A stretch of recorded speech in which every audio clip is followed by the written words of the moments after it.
अज्ञानतिमिरान्धस्य ज्ञानाञ्जनशलाकयः चक्षुरुन्मीलितं येन तस्मै श्रीगुरुवे नमः। हरे कृष्णा। आज गीता श्रृंखला के 17 क्रमांक 104 में आप सभी भक्तों का हार्दिक स्वागत है। आज हम श्रीमद् भगवद गीता के तीसरे अध्याय कर्म योग के श्लोक क्रमांक 9 का अध्ययन करेंगे। श्लोक इस प्रकार है। यज्ञार्थात् कर्म अन्यत्र लोको अयम कर्म बंधन तदर्थम कर्म कौन्तेय मुक्त संग समाचर। अर्थात श्री विष्णु के लिए यज्ञ रूप में कर्म करना चाहिए, अन्यथा कर्म के द्वारा इस भौतिक जगत में बंधन उत्पन्न होता है।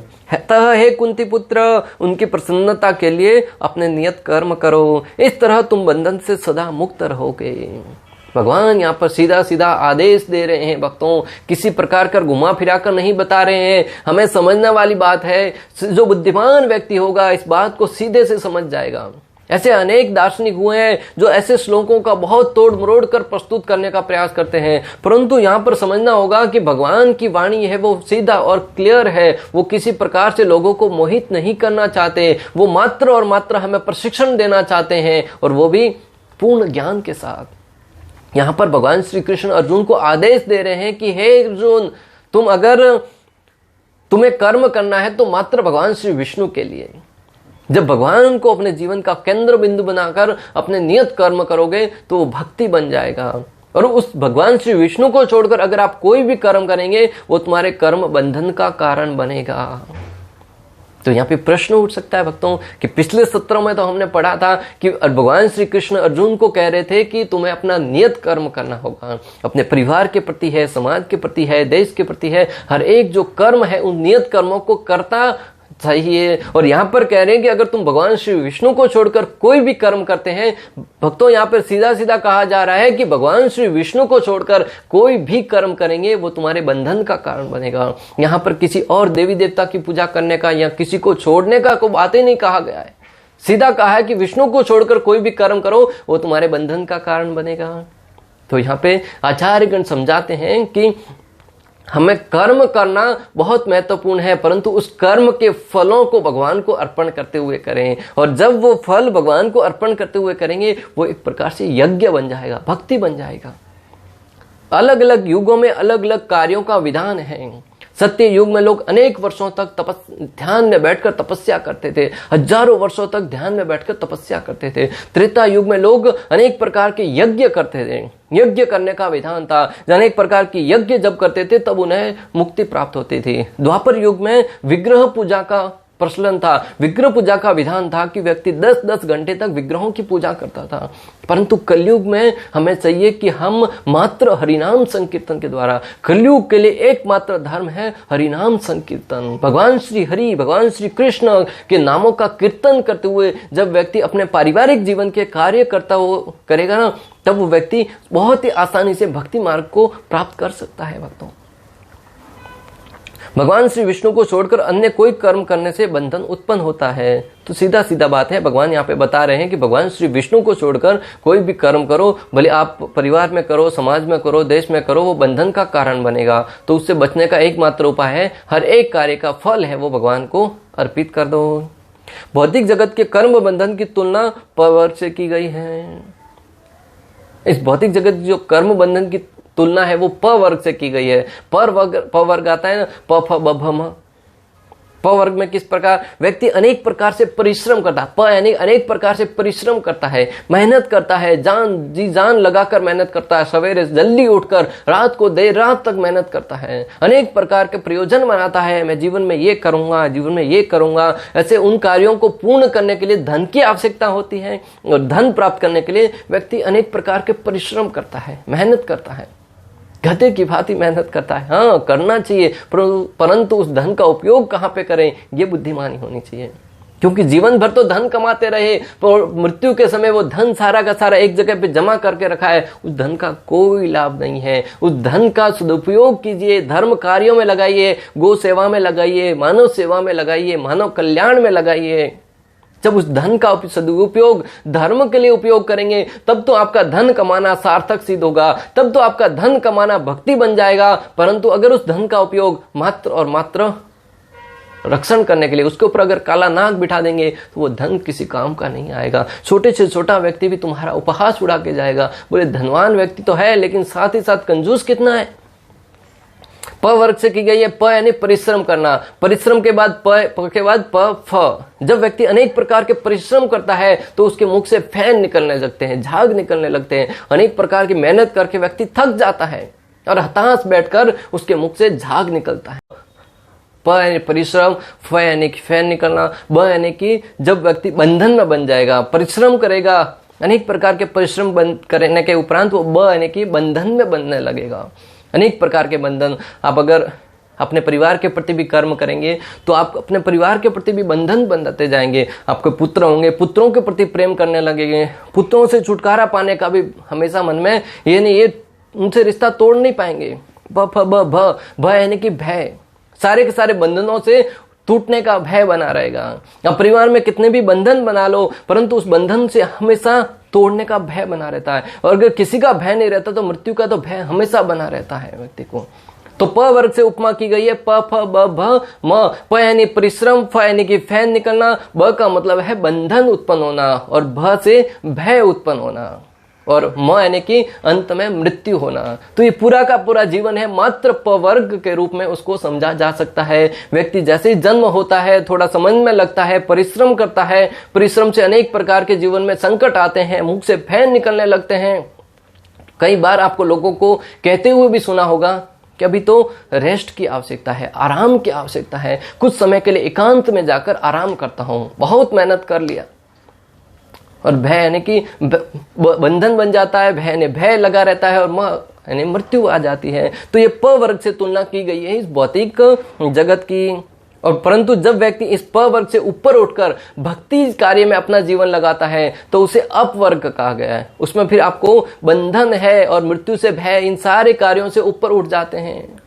परम पूज्य राधानाथ स्वामी महाराज बताते हैं कि जब श्रील प्रभुपाद इस धरा पर उपस्थित थे तब उनकी एक शिष्या थी, वो अफ्रीका में प्रचार के लिए उनको भेजा था। वहां पे वो प्रचार कर रही थी, परंतु एक समय ऐसा आया वहां पर युद्ध की स्थिति आ गई थी। लोग एक दूसरे को मार रहे थे, एक दूसरे के प्रति अनेक प्रकार के हिंसा कर रहे थे। तब उस शिष्या ने प्रभुपाद जी को पत्र लिखा और उसमें उन्होंने कहा कि यहाँ पे अनेक प्रकार के झगड़े हो रहे हैं, अनेक प्रकार के लोगों के आपस में मनमुटाव के चलते अनेक प्रकार का विद्रोह चल रहा है। और उस अवस्था में व्यक्ति को हमेशा मृत्यु का भय लगा रहता है। परंतु उसने जो बात कही ना, बहुत ही सोचने वाली बात है भक्तों, बहुत ही अपने आप को समझने वाली बात है कि भक्ति का स्तर क्या होना चाहिए। उसने पत्र में लिखा कि मुझे मृत्यु का भय नहीं है, मृत्यु अगर कुछ भय है तो मात्र और मात्र वैष्णव अपराध का। जो एक भक्त होता है, भक्ति कार्य में लगता है तो मृत्यु के प्रति है, अपने कुछ धन है, दौलत है, खो जाने के प्रति कभी भय नहीं बना रहता। वो हमेशा पूर्ण रूप से भगवान पर आश्रित रहता है। पांडवों का उदाहरण ले लीजिए भक्तों, इतने बड़े राजा थे, राज परिवार में जन्म लिया था, इंद्रप्रस्थ के राजा थे, फिर भी जब उनको जुआ में हार गए और वहां से वन के लिए निकाल दिया गया तब उन्होंने एक बार भी प्रश्न नहीं उठाया कि ये हमारे साथ ही क्यों। आज हमारे साथ थोड़ी सी भी घटना घटती है, हम जीवन अच्छे से चल रहा है, परंतु किसी समय अगर जीवन में कुछ कष्ट आ जाते हैं, संकट आ जाते हैं, हम तुरंत उसको झेल नहीं पाते हैं और अपने आप को भगवान को दोषी लेते हुए कहते हैं कि मेरे साथ ऐसा क्यों हुआ, मेरा ये सब कुछ क्यों छीन लिया गया। परंतु पांडवों ने कभी भी भगवान श्री कृष्ण को दोष नहीं दिया कि हमारे साथ ऐसा क्यों हुआ, ये क्यों हो पाया, क्योंकि वो भक्त थे।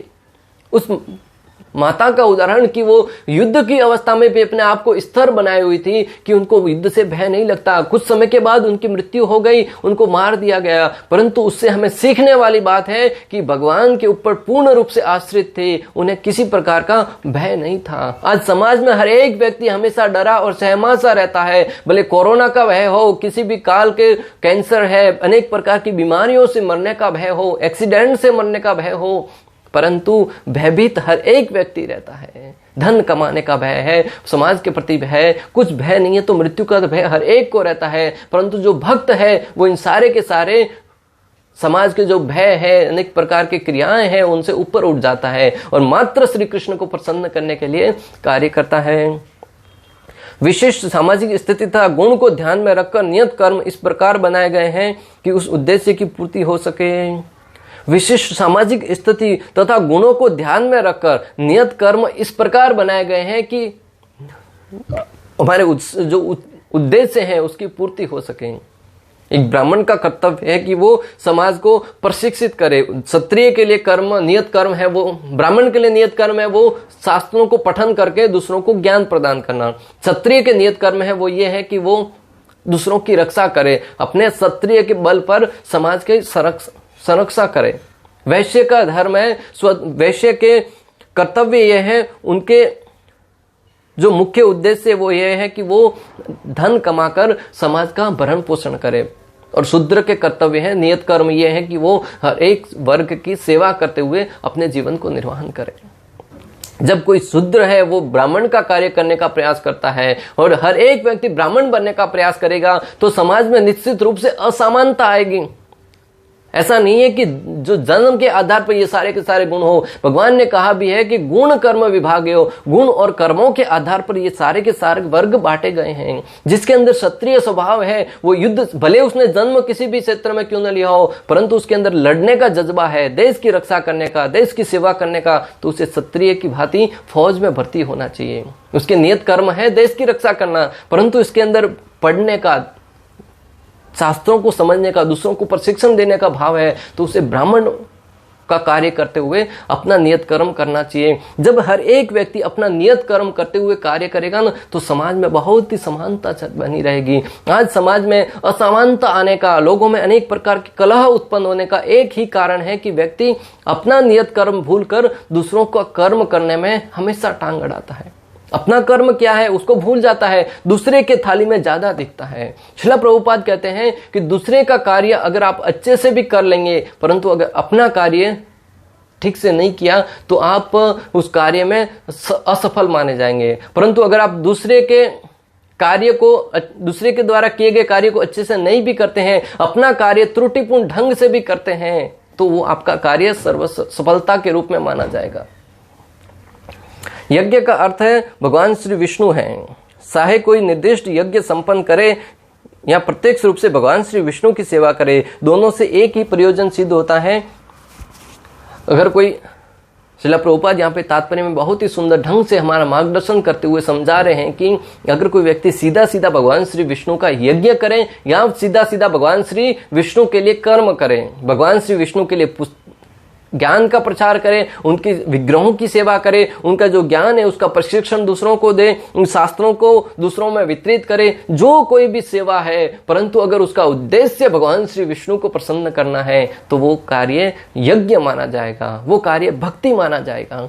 और उस कार्यों को करने में बहुत आसानी कहां से होगी? कृष्ण भावनामृत के माध्यम से। कृष्ण भावनामृत एक ऐसी विधि है जिसके माध्यम से व्यक्ति इस सारे के सारे कार्य करते हुए प्रतीत होता है। इसलिए श्रील प्रभुपाद ने कृष्ण भावनामृत संघ की स्थापना करके कृष्ण भावनामृत में जीवन यापन करने का हमें निर्देश दिया है। और जब व्यक्ति कृष्ण भावनामृत में प्रशिक्षण प्राप्त करके श्री कृष्ण के लिए कर्म करते हुए जब भक्ति कार्य करता है, तब वो भगवान श्री विष्णु को प्रसन्न करता हुआ प्रतीत होता है। विष्णु पुराण 3.8.8 में वर्णन आता है कि वर्णाश्रम चारकता पुरुषेण पर पुमान, अर्थात वर्णाश्रम धर्म का भी उद्देश्य भगवान श्री विष्णु को प्रसन्न करना है। पिछले सत्र में हमने पढ़ा था कि वर्णाश्रम धर्म को यानी कि अपने वर्ण के अनुसार व्यक्ति को अपने कर्म करते रहना चाहिए। और उसका उद्देश्य क्या था? प्लेटफॉर्म तक पहुंचना, ट्रेन पकड़ने के लिए प्लेटफॉर्म तक पहुंचना है, फ्लाइट पकड़ने के लिए एयरपोर्ट तक पहुंचना। उसका उद्देश्य यहाँ पे सीधा सीधा विष्णु पुराण में बताया गया है कि भगवान श्री विष्णु को विष्णु के लिए कर्म करना। अच्छे तथा बुरे कर्मों के फल होते हैं और कोई भी फल कर्म करने वाले को बांध लेता है। अच्छे तथा बुरे दोनों कर्म करोगे उसके फल मिलेंगे। आज व्यक्ति हमेशा पुण्य कार्यों के प्रति झुका हुआ रहता है, पुण्य कार्य करो, वहां पे दान दीजिए, यहाँ पे दान दीजिए और उसका पुण्य प्राप्त होगा, तब हम अपने बुरे कर्मों को, जो पाप कार्य है, उनको तोड़ देंगे। ऐसा नहीं होने वाला भक्तों। अगर आप पाप कार्य करेंगे उसका भी आपको फल मिलेगा और पुण्य कार्य करेंगे उसका भी फल मिलेगा। पुण्य कार्य करेंगे तो भगवत स्वर्ग लोक में जाएंगे, ब्रह्म लोक तक भी जाने का अवसर प्राप्त होगा, परंतु वहां पे जब आपके कर्म पूर्ण होंगे तब पुनः इस धरती पर आना होगा।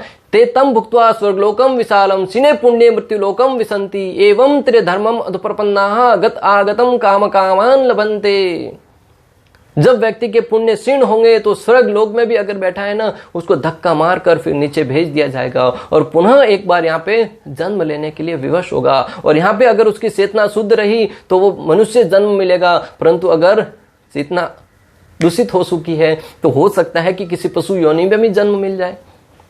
जब तक आप भगवत धाम नहीं जाएंगे, आ ब्रह्म भुवनात् लोका पुनरावर्तीनो अर्जुन माम उपेत्य तु कौन्तेय पुनर्जन्म न विद्यते। भगवान श्री कृष्ण अर्जुन से कह रहे हैं कि अगर तुम अपने पुण्यों के आधार पर, साधना के आधार पर ब्रह्म लोक तक भी चले जाएंगे ना, जब तुम्हारे पुण्य क्षीण होंगे तब पुनः इस धरती पर आना होगा। परंतु माम उपेत्य तु कौन्तेय, अगर कोई मेरी भक्ति के द्वारा मेरे धाम को प्राप्त कर लेता है, पुनर्जन्म न विद्यते, उसके लिए पुनर्जन्म नहीं है, वो निश्चित रूप से मेरे धाम में हमेशा के लिए निवास करेगा।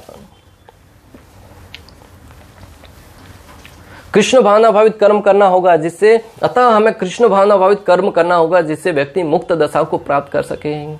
तो यहाँ पे हमने बताया कि पुण्य कार्य और पाप कार्य दोनों के फल मिलते हैं, दोनों से मुक्त होने के लिए कृष्ण भावनामृत कर्म करना होगा। जब व्यक्ति कृष्ण भावना भावित कर्म करेगा ना, या अकर्म भी कहा जाता है, जिसका एकमात्र उद्देश्य होना चाहिए कृष्ण को प्रसन्न करना। जब उस भाव से जब व्यक्ति कर्म करेगा तो वो व्यक्ति कर्म बंधन से मुक्त होकर भगवान की सेवा में लग जाएगा।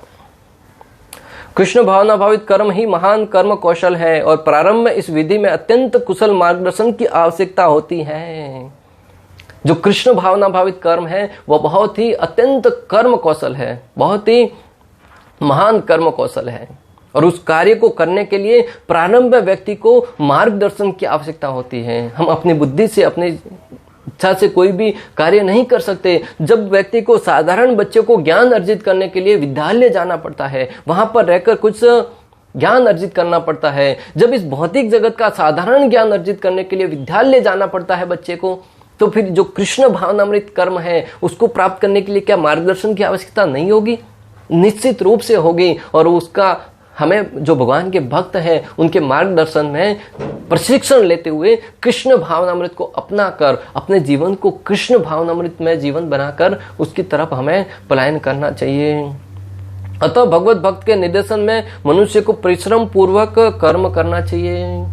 कर्म करने का न तो भक्ति में कभी मना किया गया है, न कर्म से भागने का मना किया का बारे में संस्तुति की गई है। अक्सर लोग है भक्ति को एक ऐसा मार्ग समझ बैठते हैं, साधन मान बैठते हैं कि सारे के सारे जंजाल से मुक्त होकर एक जगह पर बैठकर पूर्ण रूप से दूसरों पर आश्रित होकर हम जीवन निर्वाहन करें। हमारे शरीर का भरण पोषण करने का जो धन है वो भी दूसरों से प्राप्त हो, और उस अवस्था में व्यक्ति आराम से रहने का प्रयास करता है। भगवान ने ऐसी कहीं संस्तुति नहीं कही। भगवान अनेक शास्त्रों के माध्यम से कह रहे हैं कि जो व्यक्ति को मार्गदर्शन में, प्रशिक्षित मार्गदर्शन में अपने कर्म कौशल में बने रहकर अपना कर्म भी करना है, और उस कर्म का फल है वो भगवान को अर्पित करते हुए अपना जीवन निर्वाहन करते हुए कृष्ण भावनामृत जीवन यापन करना चाहिए। उस अवस्था में वो जो किया हुआ कार्य है वो भक्ति माना जाएगा, और वो सर्वश्रेष्ठ भक्ति माना जाएगा। जिस प्रकार अर्जुन ने भगवान से भगवद गीता सुनने के उपरांत भगवान के मार्गदर्शन में जो कार्य किया, उस कार्य को आज भी लोगों को द्वारा सराहा जाता है, उसे भक्ति माना जाता है। अर्जुन को सर्वश्रेष्ठ योद्धा के रूप में माना जाता है, महान भक्त के रूप में माना जाता है। जब व्यक्ति सुख में होता है तब पूर्ण रूप से भगवान की अनदेखी कर मात्र इंद्रिय भोग में लगा रहता है। जब व्यक्ति सुख में होता है, आनंद में होता है, प्रसन्नता में होता है, तब वो पूर्ण रूप से भगवान की अनदेखी करके अपने इंद्रिय भोग में लगा रहता है। परंतु जैसे ही थोड़ा सा भी कील सूख जाता है, थोड़ा सा भी जीवन भगवान के द्वारा हर लिया जाता है, क्योंकि इसको किसी कर्मों के द्वारा वो जीवन से कम होने लगता है, तब तुरंत भगवान याद आते हैं। भगवान मेरे साथ ऐसा क्यों? जब धनवान होता है, प्रसन्नता में रहता है, गाड़ी लेके मंदिर से आगे से गुजरता है, तब नीचे उतरने का भी उसको मौका नहीं होता है, समय नहीं होता है। गाड़ी में बैठा बैठा एक हॉर्न मारता है, भगवान के सामने अपनी उपस्थिति दर्ज कराता है, जैसे भगवान के ऊपर एहसान कर रहा है। एक गरीब व्यक्ति है, वो चलते हुए ऐसा मंदिर आया तो अंदर घुसकर प्रणाम करेगा, भगवान से रुक कर प्रणाम करेगा। परंतु गाड़ी में बैठा हुआ व्यक्ति तो अपने अहंकार में, अपने पद में, प्रतिष्ठा में इतना मदमस्त होता है कि गाड़ी में बैठे बैठे हॉर्न बजाकर भगवान के सामने अपनी उपस्थिति दर्ज कराता है। और व्यक्ति के जीवन में जब संकट आते हैं, कष्ट आते हैं, तब भगवान को दोषी देता है, भगवान को कोसता है, भगवान मेरे साथ ऐसा क्यों। कृष्ण भावनामृत कर्म भी प्रेम से करना चाहिए, डर से नहीं। जो कृष्ण भावना में कर्म है वो भी प्रेम से करना है, हमें डर से नहीं कि अगर मैं भक्ति नहीं करूंगा तो जीवन में दुख आ जाएंगे, अगर भक्ति नहीं करूंगा तो जीवन में संकट आ जाएंगे। नहीं, इस भाव से हमें भक्ति नहीं करना है, भक्ति करना है प्रेम से। भगवान कहते हैं भजताम प्रीति पूर्वकम तेसाम सतत युक्तानाम भजताम प्रीति पूर्वकम, कि हमें भजन करना है परंतु प्रेम भाव से। जब हम प्रेम से भगवान का भजन करेंगे ना, तब भगवान प्रसन्न होते हैं। दुर्योधन है वो भगवान के सामने डर के मारे या उनको अपने पक्ष में लेने के लिए भगवान के लिए 56 भोग का आयोजन किया, परंतु भगवान ने उनको स्वीकार नहीं किया। और दूसरी तरफ विदुर जी ने उनको एक साधारण सब्जी कुछ खिलाया, केले के छिलके खिलाया, फिर भी भगवान ने स्वीकार किया। तो यहाँ पे सीधा सीधा समझने वाली बात है कि भगवान है वो भाव के भूखे हैं, प्रेम के भूखे हैं। जब व्यक्ति प्रेम से, भक्ति भाव से भगवान को अर्पण करेगा, तब निश्चित रूप से भगवान उसको स्वीकार करेंगे। गोपियों का दृष्टांत आता है भक्तों। गोपियां हैं वो भगवान से हमेशा प्रेम का आदान प्रदान करती थी, कभी उनके अंदर खुद स्वयं का स्वार्थ नहीं छिपा था। गोपियां अपने शरीर का अगर संवारती थी, शरीर को श्रृंगार भी करती थी, तो श्री कृष्ण को प्रसन्न करने के लिए, कि जब हमारा शरीर सौंदर्यवान दिखेगा तब श्री कृष्ण उसे देखकर प्रसन्न होंगे। भक्तों, वर्णन आता है शास्त्रों में कि जब गोपियां सज धरकर भगवान श्री कृष्ण के समक्ष जाती थी, तब भगवान श्री कृष्ण गोपियों को देखकर इतने प्रसन्न हो जाते थे, उनका मुखमंडल की सौंदर्यता है वो और तेजवान हो जाती थी। और जब भगवान की सौंदर्यता में वृद्धि होती थी, उसे देखकर गोपियां और प्रसन्न हो जाती थी, और गोपियां और प्रसन्न होती थी, श्री कृष्ण और प्रसन्न होते थे। इस प्रकार ये क्रम और बढ़ता रहता था। हम तो भगवान के सामने जाते हैं तो कृष्ण इतने सुंदर है, हम क्यों नहीं, हमारे अंदर ये भाव आता है। और गोपियों के अंदर भाव था कि कृष्ण इतने सुंदर है, और प्रसन्नता होती थी। जो भी कर्म करती थी कृष्ण को प्रसन्न करने के लिए करती थी। इसलिए तो चैतन्य महाप्रभु ने कहा कि हमें गोपियों का अनुसरण करते हुए भक्ति करना है। गोपियों का जो मार्ग है भक्ति का, वो सर्वश्रेष्ठ मार्ग है। अनेक बड़े बड़े तपस्वी हुए, साधु गण हुए, सन्यासी हुए, किसी का चैतन्य महाप्रभु ने नहीं कहा। चैतन्य महाप्रभु ने कहा कि गोपियों की भांति हमें भक्ति करनी है। गोपियों का प्रेम था वो निस्वार्थ था। आज की तारीख में अगर स्त्री और पुरुष एक दूसरे से कहते हैं मैं तुमसे बहुत प्रेम करता हूं, उसके पीछे उनका कुछ ना कुछ हेतु छुपा हुआ होता है, उद्देश्य छुपा होता है कि मैं अगर उनसे प्रेम का नाटक करूंगा तो मुझसे भोग करने को मिलेगा। मात्र और मात्र भोग की इच्छा से ही एक दूसरे के प्रति आकर्षण उत्पन्न होता है। परंतु गोपियों में और श्री कृष्ण में आकर्षण था, प्रेम का आकर्षण था। उनके पीछे काम वासना का जरा सा भी, लेस मात्र भी, कोई जरा सा भी स्थान नहीं था भक्तों। तो हमें निस्वार्थ भाव से कृष्ण को प्रेम करने का प्रशिक्षण लेना चाहिए। उस भाव में जब हम प्रशिक्षण लेंगे, उस भाव से जब भगवान की भक्ति करेंगे, तब हम सर्वश्रेष्ठ भक्त के रूप में उबर कर भगवान को प्रिय हो जाएंगे। कलयुग में हर एक कार्य बहुत तेजी से होता है, चाहे अधर्म हो, पाप कार्य हो या भागवत प्राप्ति का कार्य हो। कलयुग में हर एक कार्य बहुत तेजी से होता है, चाहे पाप कार्य हो। आज देखेंगे आप लोग हैं पूर्ण रूप से पाप कार्य में लगे हुए हैं, पूर्ण रूप से नशा करने में, जुआ खेलने में, मांसाहार करने में, परिस्त्री संज्ञा करने में पूर्ण रूप से लगे हुए हैं। उतने तेजी से कि वो बहुत तेजी के साथ 100 वर्ष की आयु निर्धारित की गई थी, 30, 40, 50 साल की उम्र में ही नरक की तरफ गमन कर लेते हैं।